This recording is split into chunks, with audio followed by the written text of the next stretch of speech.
human happiness, the first idea we get about happiness, H standing for happiness, is what he calls pleasure, P. Pleasure is the happiness when you get when you eat your favorite brand of ice cream, or when you go and watch a movie. Our first reaction when we want to be happy is some kind of pleasure. Going for a party or whatever, listening to music, any kind of pleasure. It can be from a very gross kind of pleasure, from eating sweets or rasgulla, to a very refined kind of pleasure when you're listening to classical music or something. So pleasure is the first component. And he says there are problems with this. Remember, we're talking about a psychologist working in the United States in the 20th and 21st centuries, not about Buddha or Shankara or anybody. But the things he says are very interesting. He says our investigations show this pleasure component has severe problems.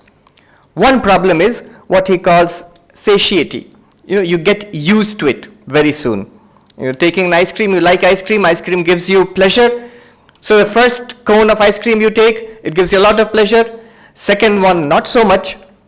And third one, maybe not at all. If you at all take a third one, and you wouldn't even take a fourth one, even if it is given to you free or forced upon you. What has happened is something very well known to students of economics. They call it diminishing marginal utility.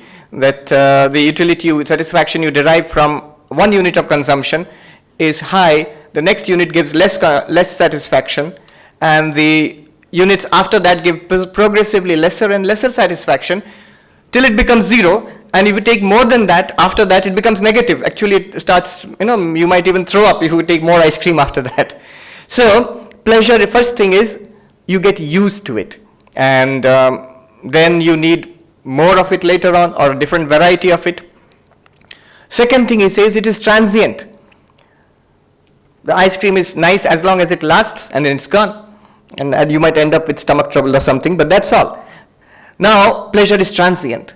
And there are other problems also. You have to work so hard to get that. And once you get it, very soon it's gone again. It's habit forming.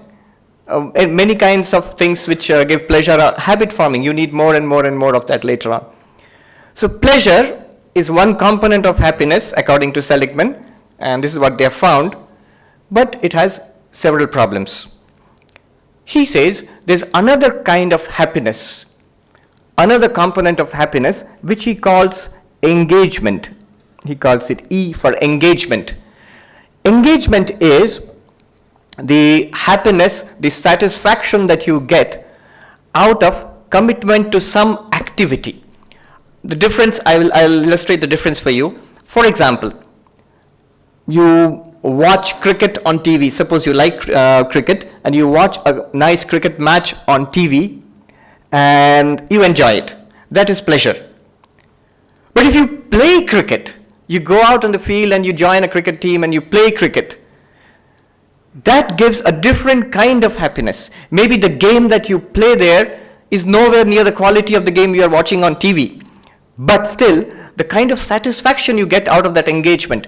Or for example, you're listening to music, that gives you pleasure.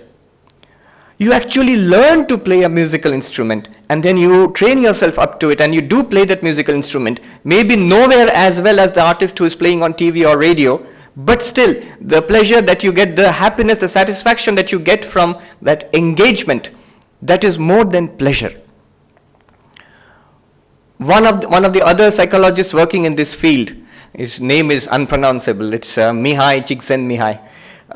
He works in a field called flow, and that is related to this engagement. He says one of the greatest sources of happiness human beings have discovered is to be completely focused in a challenging activity. You have an activity which you can do if you want to do it, but it will push you to the limits.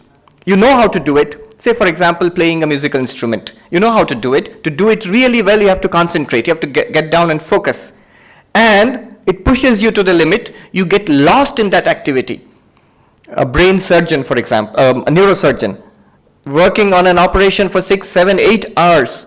And when he's asked, sir, don't you get tired? He says, I don't even remember I'm doing it. I'm so focused, absorbed in it. and he gets tremendous satisfaction and joy out of it.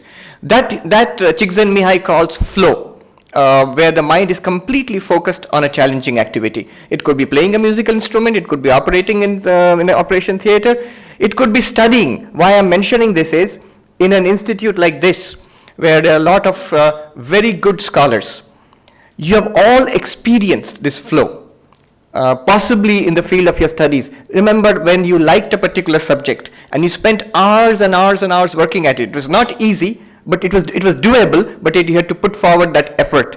And imagine and remember the satisfaction. You may be tired after that, but the kind of satisfaction, the kind of enrichment you get after that, after finishing that kind of work. So the difference is this: you sit in front of a TV, watch a film or something, or some kind of program, mostly mindless these days, and you watch that for a couple of hours and contrast this with an engagement, with an activity where you're studying maybe your favorite subject, maybe mathematics or something, seriously working at it for 2 hours.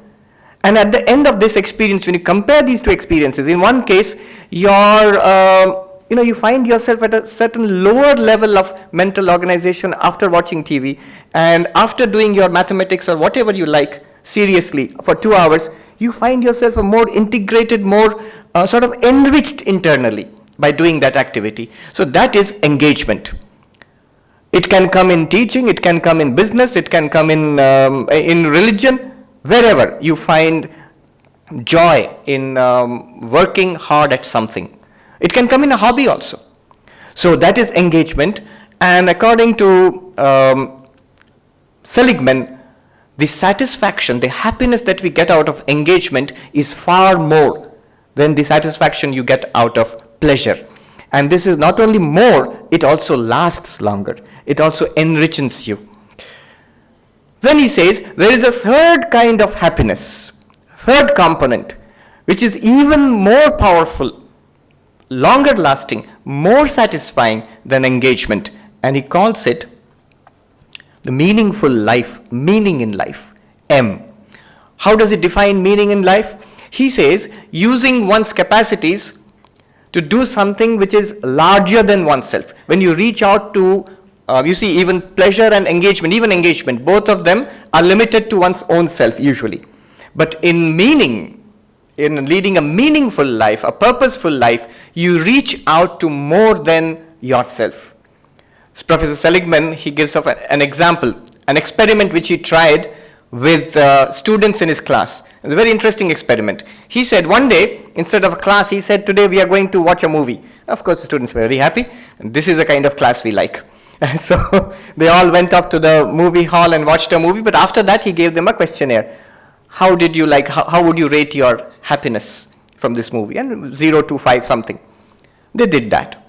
Next week, again, he said, today we won't have the class, but today we are going out to this poor neighborhood where there are poor kids. I've already talked to them. We are going to take clothes and toys and something and go and distribute that, and we'd spend the afternoon with those poor kids from poor families. And they did that. After they came back, again a questionnaire, how do you rate your satisfaction, your happiness, 0 to 5?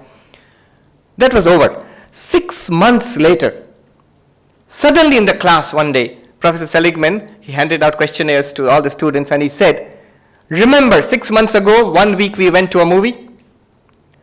Rate your happiness now when you think about that movie. And 6 months ago, next week we went to that place and where we helped out poor kids and spent an afternoon making friends, helping them out. Rate your happiness now from that experience. And as you can guess, many of the children, many of the boys and girls, they couldn't even remember the name of the movie. And they said, we hardly feel anything now. That 6 weeks ago or 6 months ago we had gone to see a movie. Hardly anything is there. But, and you can imagine, 6 months ago we had gone to this place where we interacted with children from poor families. We made friends with them. We distributed toys and they were so happy. And today when I think about it, I still feel the same happiness which I felt on that day. So it's in a very vivid way he demonstrates that this meaningful activity, it gives a great deal of happiness, more than engagement and certainly more than pleasure, and it gives lasting happiness. So according to Professor Seligman, what he has found so far is that Happiness has three components: pleasure, engagement, and meaning. And these are not equal components. He says pleasure gives a very little amount of happiness, engagement accounts for much more happiness, and meaning, a meaningful life, accounts for much more than engagement.